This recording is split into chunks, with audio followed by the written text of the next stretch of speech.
Botalamino, Bandeko, Bozo, on a vu son émission chez l'honorable, à vous de juger. Ils allaient bon, émission, Sarabino, occasion, topé, opportunité. Il y a beaucoup de Bandeko, comme on partager ma sozo le Gamboka, et puis Baimboka, Batin un message pour nous, Bandeko, Koluka, Bandeko, Oyo, Bazali, leader d'opinion, et puis Bango, Bazarama, Malobaka, en tant que Balobaka, Bino Boyo Kaka. Et tu penses que Benga Bango na Mbela na Bino Bosengela qui tous au Bango Lelo.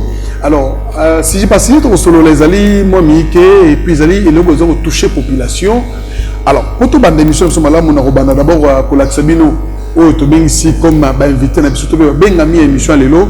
Tu as demandé de Bosso, Nandeko Alain Bolonjoa. Alain Bolonjoa est coordonnateur, il y a NCPO, où ils ont une nouvelle classe politique de l'opposition. Et puis, tu as Nandeko Harold Badibanga, où Azali Bombenga Miami Balé, Azali communicateur, il y a FCC, puis Azali porte-parole, il y a parti, il y a Ndeko Kushumwabi, le Tobé na combo SNC, et Toko Solapé, Nandeko Alain Madidou, Azali Bongo cadre, et puis communicateur, il y a parti INC, Union pour la Nation, il y a Ndeko Vital Kamere, où Azali Nabokangemi, Nango, Tozolo Azali, premier coordonnateur adjoint, il y a charge, il y a recrutement, topé implantation, il y a ville, il y a Kinshasa. Alors, quand on va représenter Ndeko Harold Badibanga, il y a bon communicateur, il y a FCCP, il y a porte-parole, il y a parti CNC, il y a Ndeko Kushmwabilou, Ndeko Harold. Ndeko Harold. Boni. Je me ça va. CNC Peso le bien. Masoro Kitoko. To bandaki yango depuis 2011, et bandaki na Kisasa na Mwamba na minute eza partout et Tatisina ba frontière il y a Congo, Kenya, Tipoto, donc ça va. Alors, vous pouvez vous continuer autorité morale, le président parti na bino comme ministre, moi le bezani. C'est le bezani que toujours de consulter. Tozinde boumbu na peuple, tozinde boumbu na peuple. Tango ko sala politique eza po na kotika na groupe de presse. Tozali bongo na ndeko Alain Madilou, azali bongo cadre ya INC Union pour la Nation, et puis azali premier coordonnateur adjoint, il y a charge à recrutement et puis implantation ya ville province ya Kinshasa ndeko Alain Madilou Mbote. Mbote ndeko Gabana, Mbote mingi. Voilà, toujours se rappelle le président national à partir de Bino Azal na Maboussou, neto le barapé, na Bokangemi, tu vois comment le besoin. Non, au moni peuple congolais Azal a besoin de lumière, Azal qui lumière, et l'élo na volonté à battre, et ça dit qu'il fallait pas fragiliser pour mon retour ya battu la base. Nouvelle classe politique. Toye pa ya Ndeko Alain Bolonjoa, na bondi le coordonnateur, il y a une nouvelle classe politique de l'opposition Ndeko Alain Madilo Toloba, bote Ndeko Alain Bolonjoa. Bote Ndeko Ngai, bote na balandi, na PCP, bote na coordonnateur Ngai. Les alliés Sengo mingi po Ngai ko za la invité na chaîne. Merci mingi. Le nouvelle classe politique ba to réclamer qui ont le lot. T'occuper même. Bon, au moni biso na UNC toza na discipline moko ezalaka soki bovandi na direction politique nationale, bozui décision, s'aligner pour que bo valoriser ba valeur interne ya parti. Démarche ya ko destituer Ndeko Kabunde bandi, président national na prison Makala alobi to soutenir te que Ndeko Kabunda la destituer.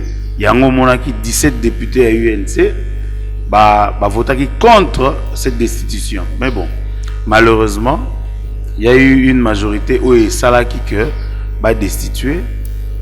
Les institutions, Assemblée nationale, où ils ont représenté le peuple et Nako Kende, UDPS va vite représenter candidat comme les postes à cash. UNC UDPS a représenté candidat, Bisso a représenté candidat.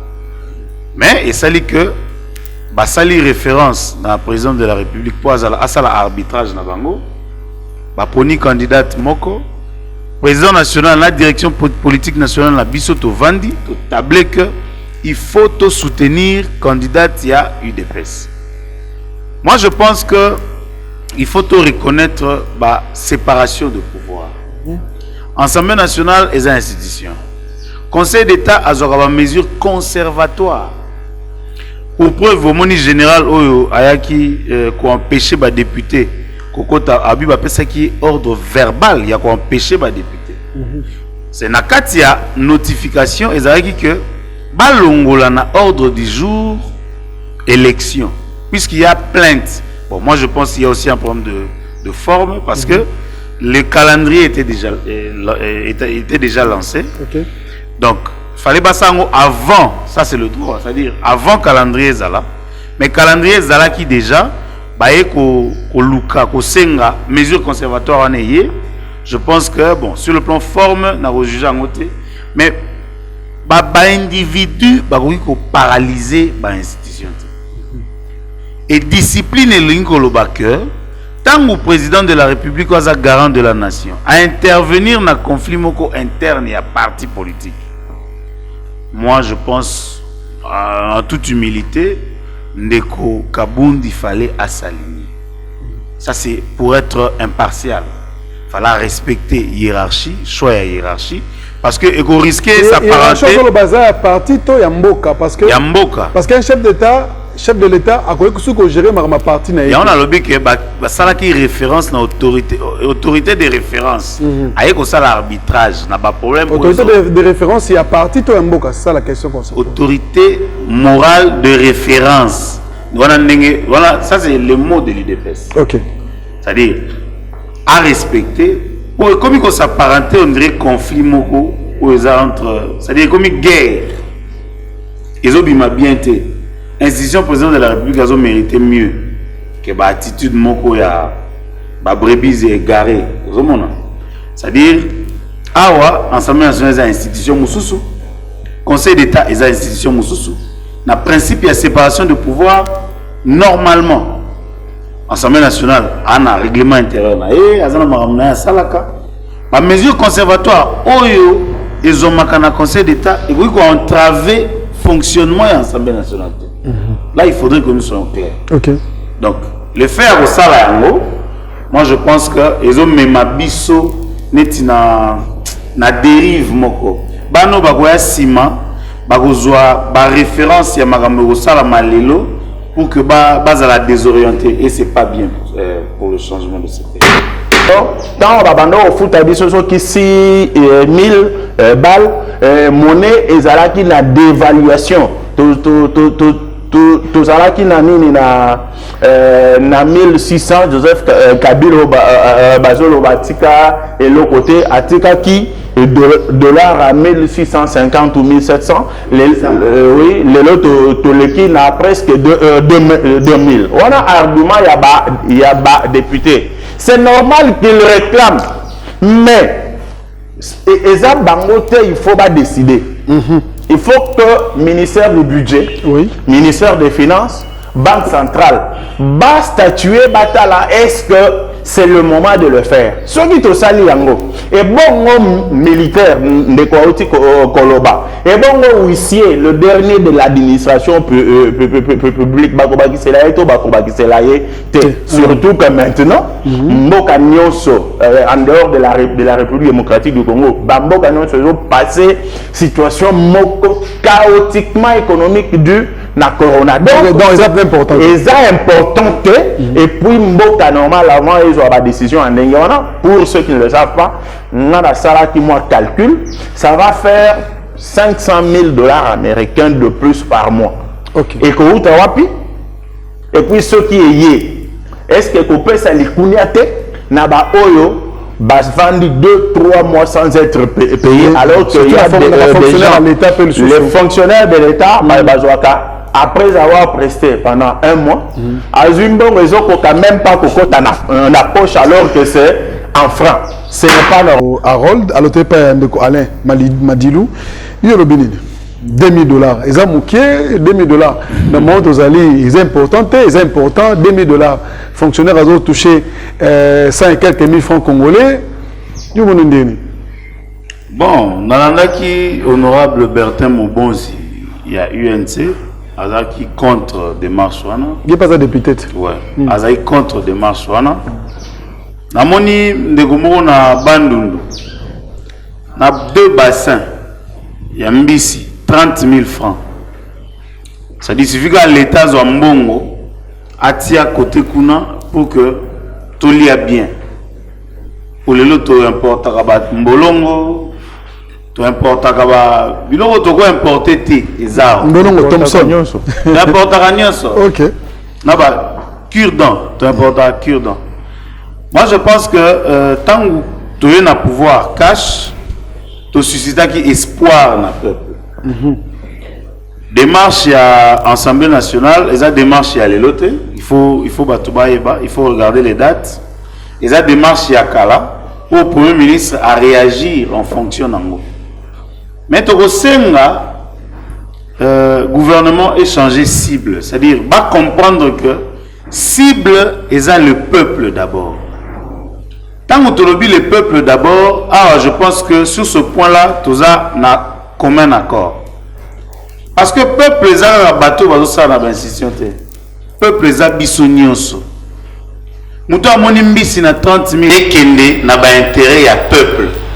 Eza na ba intérêt ya ba institution te parce que to kutani na coronavirus ou vous permettre ba pays mususu te. Ba permettre biso to importer ndenge to mesana. C'est-à-dire tozwa o tokoza nango pour que to servir peuple na biso. Merci beaucoup. Alors, la troisième question, préoccupation Misato. Au deux qu'ils allaient bon pour une nomination à un nouveau mandataire. Tu vois, on a besoin de tout le monde. PCA, DGA. Mais par rapport à la structure, structure organisationnelle, hiérarchique, tout le monde est-ce que toujours qu'on gagne bino. Il y a cash et les lots population de tout mais par rapport à la population sengaki que il y a cash n'est pas dominé de Kobolonjoa. Bon, on a posé question, c'est comme si moi je suis partie prenante. Na ba théâtralisation na bango ko. Ils ont représenté peuple. Azali anti peuple. Mais pas au niveau des institutions. Dans la démocratie. Effectivement, les paroles dans les réseaux sociaux. Dans les réseaux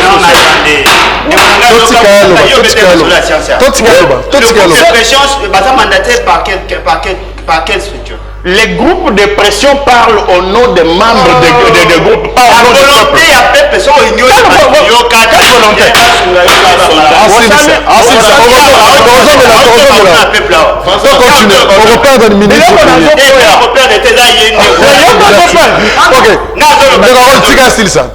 La volonté à peuple d'aller cristalliser la constitution. Tout celui qui défend l'esprit de la constitution défend l'intérêt des peuples.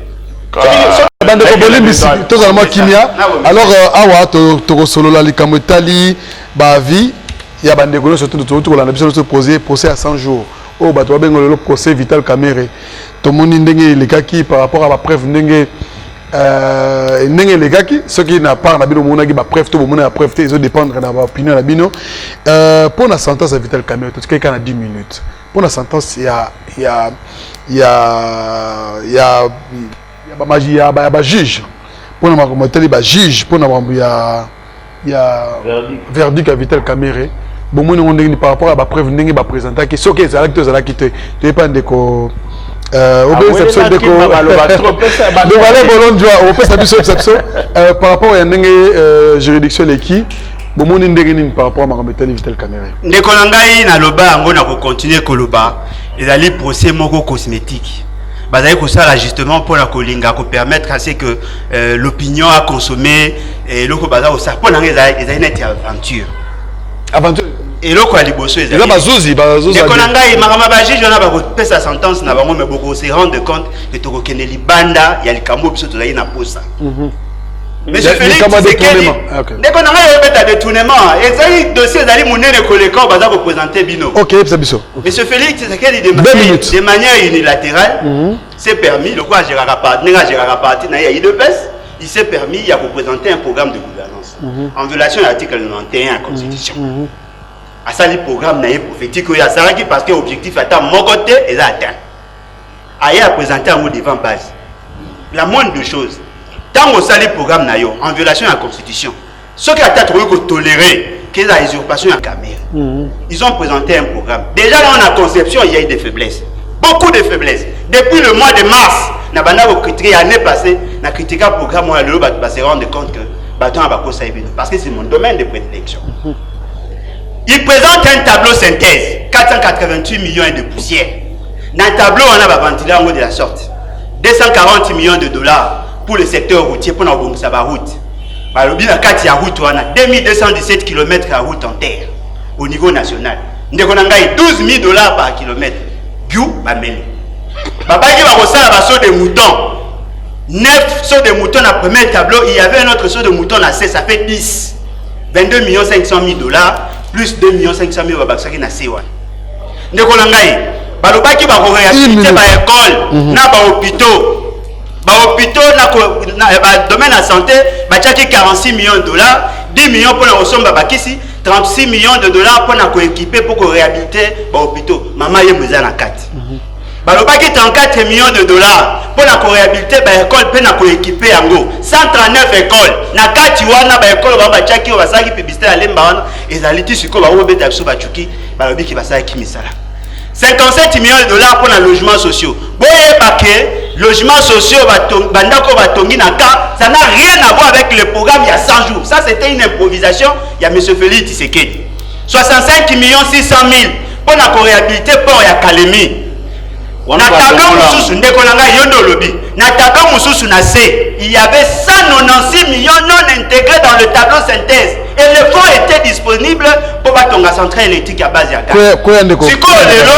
Si M. Félix Tshisekedi pour faire du cosmétique, na association na yo babengi FCC Cash, ba bemi biso procès à Cameroun. Biso to ebi Cameroun était. Cameroun n'est qu'un simple assistant. La personne que l'on doit traduire en justice, et a dit M. Félix Tshisekedi. Usurpation de compétences, malversation financière, concussion, nyonso les armes appelées par le article 165, et il faut frapper les lots. Au lieu que base même appuyé sur un procès sur base d'un rapport détaillé il y a programme à 100 jours, bazuka ka oh il y a logements sociaux parce qu'il veut se débarrasser de la carrière. Nous existe. Ah beti sur la sociologie. C'est-à-dire na bisono so totali na ba maman mapa ba commenter procès. Mais si tu vas là ba maman bi popo là. C'est-à-dire ba commenter procès ba bité batika mambala zonga ndaka kelala. C'est-à-dire au moins les autres vivent dans la République Mobe, juge à côté monsieur Nanzela petit yaga. On a combien de sapatos. Toke nanda on a vérifié ce za solo. Ba kota kana vie privée à mutuka ka soki infraction za établi. Tangu Jamal andimi ke na zui 57 millions. Nalinga na porter correction muke ndeko lobi 370 pardon. 370 millions et bimé za ko sa ba congolais. Na programme à 100 jours mongo bimé za 272 millions de dollars. Fournir à PESI, FPI à PESI, na trésor public à Bimisaki. On a des chiffres à vérifier, n'a accordé bénéfice à doute. C'est-à-dire, tant que Jamal a lobby que ngaine na zwaki, et le que zangaki na procès années. Banquette au préalable. C'est le ministère public à kita na ba port. Oyo ndeko Jamal a na tiki ba conteneur a. Aya na ba site, o ba bibiloko et go vanda a. Kolonga ndeko Jamal on va établir une infraction que acharnement. C'est-à-dire qu'il faut d'abord établir détournement au chef Ndeko Jamal. Ndeko Jamal a détourné. Tant que Ndeko Jamal a détourné, peut-être 5 secondes. Appréciation émission Lelo. 5 secondes, 7 secondes pour te clôturer l'émission. Merci.